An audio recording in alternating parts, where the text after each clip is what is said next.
1952 ভাষা আন্দোলনের নেতৃত্ব কারা দিয়েছিল? বামপন্থীরা। 1952 ভাষা আন্দোলনের নেতৃত্ব কারা দিয়েছিল? নাস্তিক মুরতাদেরা। 1952 ভাষা আন্দোলনের নেতৃত্ব প্রদানকারী সংগঠনের নাম ছিল তমদ্দুন মজলিস। তমদ্দুন মজলিস ইসলামী তাহজিব এবং তামাদ্দুনের ঝান্ডাবাহী একটা কাফেলা।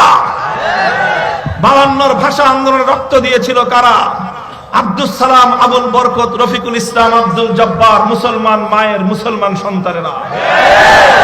1952 পরে আসলো 1954 সাল। 54 সালে যুক্ত ফ্রন্ট গঠিত হয়েছিল বাংলাদেশের। স্বাধীনতার বাংলাদেশের ইতিহাসে পশ্চিম পাকিস্তানিদের বিরুদ্ধে এদেশের নেতৃবৃন্দ ঐক্যবদ্ধ হয়েছিল। সেই যুক্ত ফ্রন্ট কারা গঠন করেছিল? সেই যুক্ত ফ্রন্টের নেতৃত্বে কারা ছিল? সেই যুক্ত ফ্রন্টের ইশতেহার কি ছিল? যুক্ত ফ্রন্টের সেই ঘোষণার প্রেক্ষিতে 1969 গণ অভ্যুত্থান, 70 জাতীয় নির্বাচন, 71 স্বাধীনতা অর্জিত হয়েছিল। সেই 54 যুক্ত ফ্রন্ট কারা গঠন করেছিল? 54 যুক্ত ফ্রন্টকে বাদ দিলে বাংলাদেশের স্বাধীনতার সংগ্রামের ইতিহাস অপূর্ণাঙ্গ থেকে যাবে। সেই 54 যুক্ত ফ্রন্টে 4 জন শীর্ষ নেতা ছিলেন।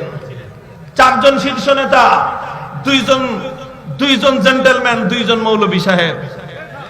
মাওলানা আব্দুল হামিদ খান ভাসানী, হযরত মাওলানা আতহার আলী রহমতুল্লাহি আলাইহি।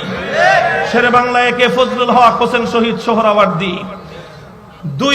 দুই আপনার প্যান্টওয়ালা, 2 পাগড়িওয়ালার সঙ্গে যখন হাতে হাত মিলিয়েছিল, এদেশের মানুষ বাংলাদেশের স্বাধীনতার পক্ষে গণমতামত দিয়েছিল।